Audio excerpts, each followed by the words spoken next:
नमस्कार जोहार, मैं याचना जायसवाल। आप देख रहे हैं न्यूज झारखंड। चलिए जानते हैं सुबह से लेकर शाम तक की झारखंड की तमाम बड़ी खबरों को। झारखंड कैबिनेट की बैठक शुरू, कई प्रस्तावों पर लग सकती है मुहर। झारखंड मंत्रिपरिषद की बैठक मुख्यमंत्री हेमंत सोरेन की अध्यक्षता में प्रोजेक्ट भवन में हो रही है। बैठक में कई महत्वपूर्ण प्रस्तावों पर मुहर लग सकती है। कैबिनेट की बैठक में आज 1984 सिख विरोधी दंगा में बोकारो के पीड़ितों व आश्रितों को 1.20 करोड़ रुपए का भुगतान किए जाने संबंधित प्रस्ताव भी आने की संभावना है। झारखंड विधानसभा का शीतकालीन सत्र 15 से 22 दिसंबर के बीच आहूत हो सकता है। इसको लेकर सरकार की ओर से तैयारी चल रही है। सरकार की ओर से इसका प्रस्ताव कैबिनेट में लाया जाएगा। कैबिनेट की मंजूरी के बाद सत्र आहूत किया जाएगा। झारखंड मना रहा विधानसभा स्थापना दिवस, 23वीं वर्षगांठ है खास। शाम 6 बजे से होगी खास प्रस्तुति, नेता सहित कई लोगों को मिलेगा सम्मान।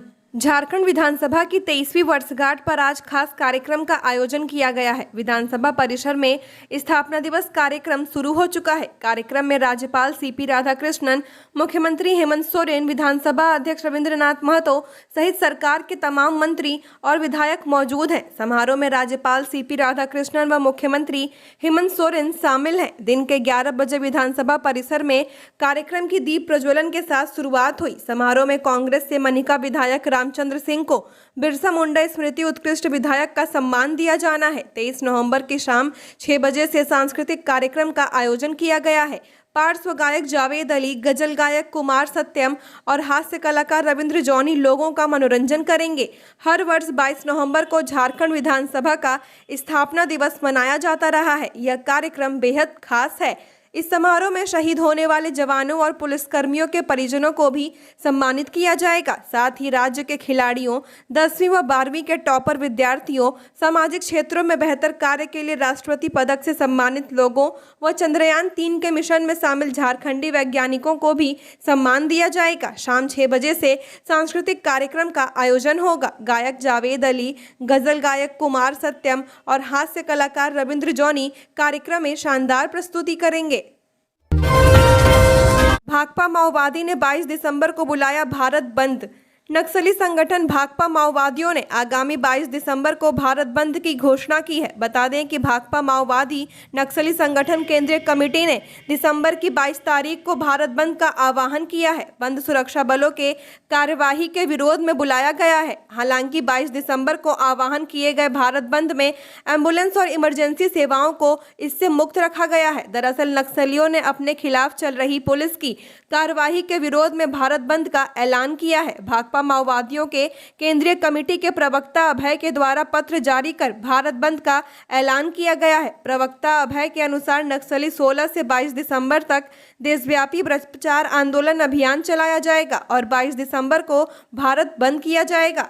खबरों में आगे बढ़ने से पहले अगर आपने अभी तक इस चैनल को सब्सक्राइब नहीं किया है तो सब्सक्राइब कर लें, जिससे आपको झारखंड की हर छोटी बड़ी खबर के अपडेट मिलते रहे। तो चलिए बढ़ते हैं खबरों की ओर। ईडी दफ्तर नहीं जाएंगे नौशाद आलम, दूसरी तारीख की मांग। साहिबगंज एसपी नौशाद आलम बुधवार यानी आज ईडी दफ्तर में हाजिर नहीं होंगे। नौशाद आलम के द्वारा ईडी को पत्र भेजकर दूसरी तारीख मांगी गई है। जानकारी के मुताबिक नौशाद आलम ने पत्र में लिखा है कि उन्होंने पुलिस मुख्यालय से मामले को लेकर सुझाव मांगा है। ऐसे में उन्हें कुछ दिनों का समय दिया जाए और पूछताछ के लिए दूसरी तारीख तय की जाए। बताया जाता है कि नौशाद आलम से यह पूछताछ साहिबगंज में हुए 1000 करोड़ रुपए के अवैध खनन और मनी लॉन्ड्रिंग केस के सिलसिले में की जाएगी। एसपी नौशाद आलम पर आरोप है कि उन्होंने अवैध खनन और मनी लॉन्ड्रिंग केस में गवाह रहे विजय हांसदा पर दबाव बनाया था। गिरिडीह के तीसरी में जान से मारने का भय दिखाकर 2 किशोरियों के साथ दुष्कर्म। गिरिडीह के तीसरी थाना क्षेत्र के एक गांव में 2 किशोरी चचेरी बहन के साथ जान से मारने का भय दिखाकर 2 युवकों पर दुष्कर्म व तीसरे युवक पर वीडियो बनाने का आरोप लगाया गया है। तीसरी पुलिस को पीड़िता के माता पिता ने मंगलवार को सूचना दी। पीड़िता में एक 13 वर्ष, दूसरी 17 वर्ष की है। पुलिस जांच में जुट गई है और आरोपित की तलाश में जुटी हुई है। गांव के बगल के जंगल में सोमवार दोपहर को बकरी के खाने के लिए पत्ता तोड़ने गई थी। इस बीच गांव के ही सचिन 22 वर्षीय, अरुण 20 वर्षीय और उदय 20 वर्षीय ने मिलकर दोनों पीड़िता को जान से मारने का भय दिखाया। सचिन यादव ने 13 वर्ष की किशोरी और अरुण यादव 17 वर्ष की किशोरी के साथ जबरदस्ती की, जिसका वीडियो उदय ने बनाया। कुछ चित्र वायरल भी किए गए। घटना की जानकारी दोनों किशोरी ने जब घर लौटी तब अपने माता पिता को दी। पीड़िता के माता पिता ने पुलिस से न्याय की गुहार लगाई है। प्रशासन की रोक के बावजूद झारखंड की इस विधायक ने 50 डिसिमल सरकारी जमीन पर किया कब्जा। हजारीबाग जिला प्रशासन द्वारा लगाई गई रोक के बावजूद बड़का गांव की कांग्रेस विधायक अंबा प्रसाद व उनके पिता पूर्व विधायक योगेंद्र साव ने हजारीबाग शहर की 50 डिसिमल बेशकीमती जमीन पर कब्जा कर लिया है। जमीन की चदरे से बाउंड्री कराई गई है। खास महाल हल्का कर्मचारी ने जिले के अपर समाहर्ता को भेजी गई अपनी रिपोर्ट में इस बात का उल्लेख किया है। इस जमीन का बाजार मूल्य कम से कम 25 करोड़ रुपए है। केबीसी जूनियर में झारखंड की श्रेयसी ने जीते 25 लाख, बिग बी के साथ आई नजर। घाटशिला निवासी HCL ICC के पूर्व कर्मचारी गोपाल कृष्ण बनर्जी की 11 वर्षीय पोती श्रेयसी बनर्जी ने मंगलवार की देर शाम कौन बनेगा करोड़पति के जूनियर वर्ग के कार्यक्रम में न सिर्फ चयनित हुई बल्कि महानायक अमिताभ बच्चन के प्रश्नों का सही जवाब देते हुए 25 लाख की इनामी राशि भी जीती। श्रेयसी के दादाजी गोपाल कृष्ण बनर्जी ने बताया कि उनकी पोती बचपन से मेधावी है। उसने घाटशिला के संत नंदलाल स्मृति विद्या मंदिर से बचपन की शिक्षा हासिल की है। वर्तमान में श्रेयसी के पिताजी उड़ीसा के झारसुगुड़ा में कार्यरत है व उनके माताजी भी सरकारी जॉब करती हैं। श्रेयसी के केबीसी में पहुंचने से पूरे घाटशिला का नाम रोशन हुआ व उनके दादाजी को बधाई देने वालों का तांता लग गया है। जन्म व मृत्यु प्रमाण पत्र 30 दिनों में हाथों हाथ मिलेगा। रांची नगर निगम की ओर से 24 नवंबर से वार्ड क्षेत्र के निवासियों की समस्याओं का ऑन द स्पॉट समाधान किया जाएगा। इसके लिए विशेष शिविर लगेगा। इसमें किसी परिवार में 30 दिनों के अंदर जन्म लेने वाले शिशु या फिर किसी सदस्य की मृत्यु का जन्म एवं मृत्यु निबंधन ऑन द स्पॉट होगा। इस क्रम में 26 दिसंबर तक प्रत्येक दिन 2 वार्ड में शिविर लगाया जाएगा। अभियान के पहले दिन वार्ड संख्या 1 और 2 में शिविर लगेगा। इसका आयोजन राज्य सरकार के 4 साल पूरा होने पर आपकी योजना आपकी सरकार आपके द्वार कार्यक्रम के तहत होगा। नगर निगम के अपर प्रशासक कुंवर सिंह पाहन ने बताया कि शिविर में आवेदन के लिए जाने के बाद योजना का लाभ लाभार्थी को मौके पर ही मिल पाएगा। निगम द्वारा चलाई जा रही योजना की जानकारी भी दी जाएगी। ग्रामीण विद्युतीकरण के लिए JBVNL 200 करोड़ अनुपूरक बजट की मांग राज्य सरकार से करेगा। ग्रामीण इलाकों के विद्युतीकरण के लिए झारखंड बिजली वितरण निगम राज्य सरकार से अतिरिक्त 200 करोड़ अनुपूरक राशि की मांग करेगा। इसके लिए JBVNL की ओर से तैयारी की जा रही है। पिछले दिनों उज्ज्वला स्कीम के तहत राज्य के लगभग 9000 गांवों और टोलों के विद्युतीकरण योजना को कैबिनेट की स्वीकृति मिली। इसके लिए 1485 करोड़ स्वीकृति भी दी गई है। JBVNL की माने तो कैबिनेट की ओर से योजना स्वीकृति का आधिकारिक पत्र मिलते ही निगम अतिरिक्त राशि की मांग करेगा। क्योंकि योजना नई है, ऐसे में निगम को योजना के लिए बजट की जरूरत है। इस संबंध में वितरण निगम की ओर से ऊर्जा विभाग को पत्र लिखा जाएगा। निगम की माने तो योजना की शुरुआत दिसंबर से होनी है।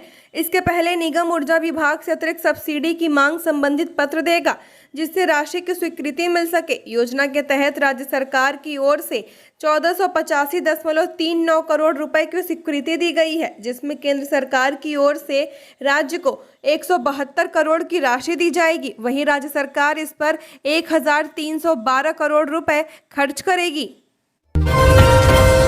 विवाहित युवक ने कुंवारा बताकर की फर्जी शादी, झांसा देकर 3 साल तक बनाया शारीरिक संबंध, मामला दर्ज।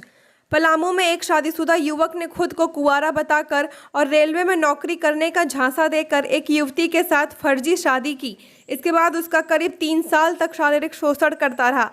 आरोपी अमनदीप कुमार के खिलाफ युवती ने हुसैनाबाद थाना में प्राथमिकी दर्ज करवाई है। इस मामले को लेकर युवती ने उटारी थाना क्षेत्र के सिढ़ा गांव निवासी अमनदीप कुमार, पत्नी संगीता देवी, आर्यन कुमार, मोहित कुमार, सुदामा राम के खिलाफ परिवाद दायर किया है।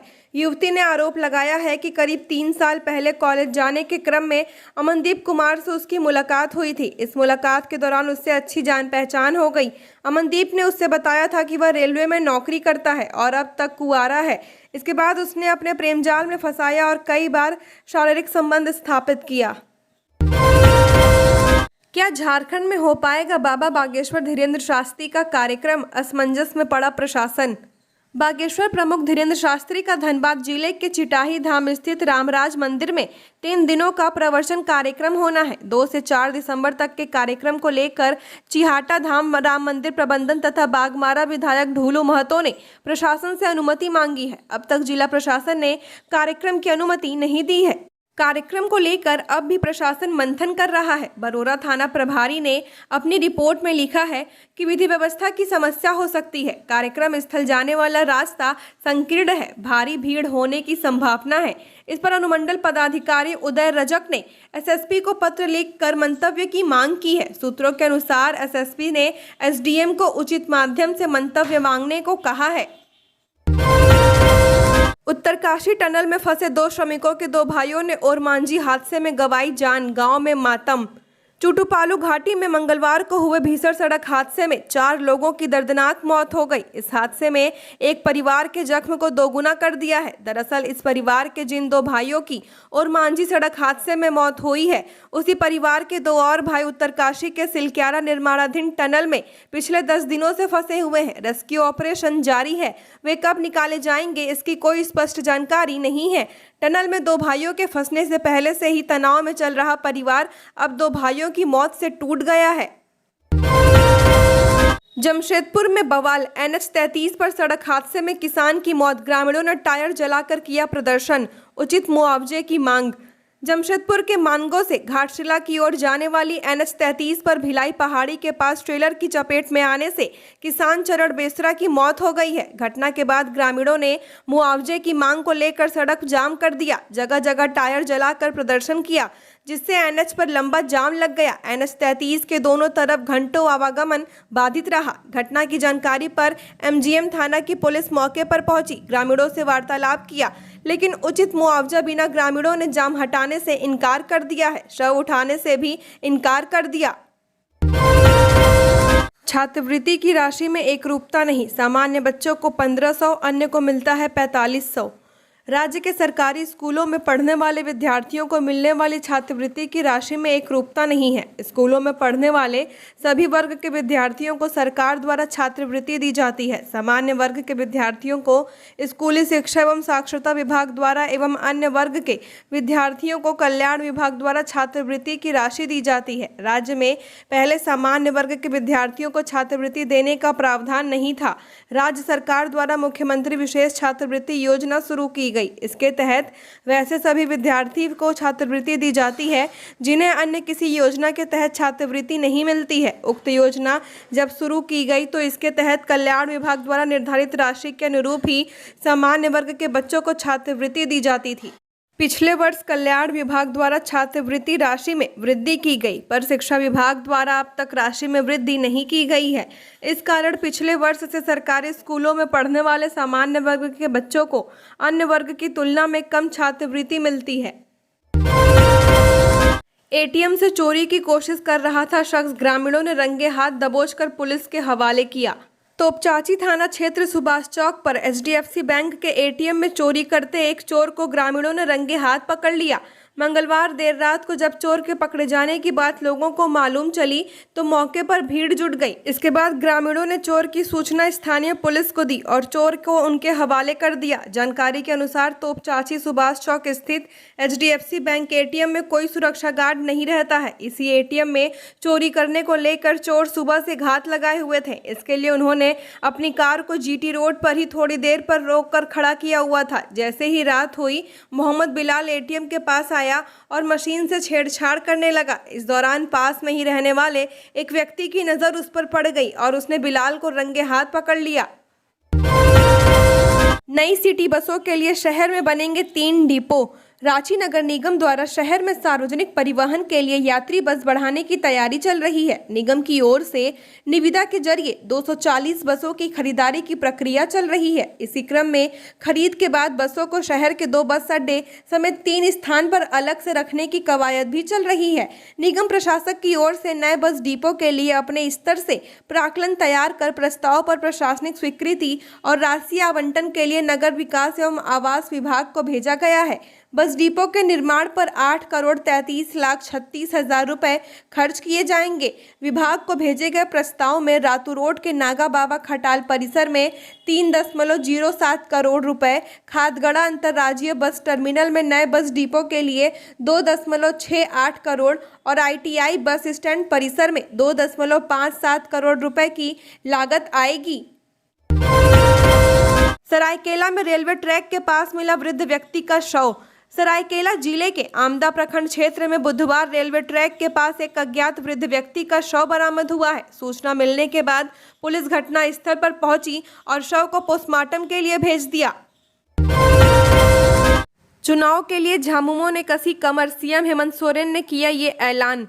मुख्यमंत्री हेमंत सोरेन ने झामुमो कार्यकर्ताओं से कहा है कि हम चुनावी वर्ष में प्रवेश कर चुके हैं। कार्यकर्ता कमर कसकर उतरे, ग्रामीण क्षेत्र हो या शहरी क्षेत्र हो, हमारा लक्ष्य अंतिम व्यक्ति तक पहुंचने का होना चाहिए। मुख्यमंत्री मंगलवार की शाम झारखंड के 24 जिलों के झामुमो जिला समिति के कार्यकर्ताओं को वर्चुअल मीटिंग के माध्यम से संबोधित कर रहे थे। सीएम ने कहा कि आपकी योजना, आपकी सरकार, आपके द्वार अभियान के तहत वह सभी 24 जिलों में जाएंगे।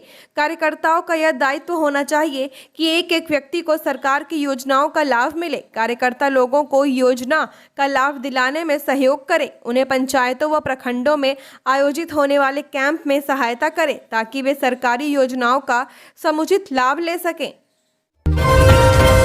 मेन रोड हिंसा मामले में प्रार्थी ने लिया समय। झारखंड हाईकोर्ट में 19 दिसंबर को होगी अगली सुनवाई। झारखंड हाईकोर्ट ने रांची में 10 जून 2022 को मेन रोड में हुई हिंसा की NIA व ED से जांच कराने की मांग को लेकर दायर जनहित याचिका पर सुनवाई की। चीफ जस्टिस संजय कुमार मिश्र व जस्टिस आनंद सेन की खंडपीठ में सुनवाई के दौरान प्रार्थी की ओर से समय देने का आग्रह किया गया, जिसे खंडपीठ ने स्वीकार कर लिया। मामले की अगली सुनवाई 19 दिसंबर को होगी। पिछली सुनवाई के दौरान खंडपीठ ने प्रार्थी से पूछा था कि मामले की जांच NIA से क्यों कराई जाए। प्रार्थी के पास ऐसा कोई साक्ष्य है जिससे साबित हो कि यह घटना शेड्यूल ऑफेंस के तहत आ रहा है। प्रार्थी इस केस को NIA को ट्रांसफर करने की मांग कर रहे हैं। झारखंड की और खबरों के लिए बने रहिए हमारे साथ। हमारे चैनल न्यूज़ झारखंड पर चैनल को सब्सक्राइब करें, साथ बेल आइकन को प्रेस करें। नमस्कार।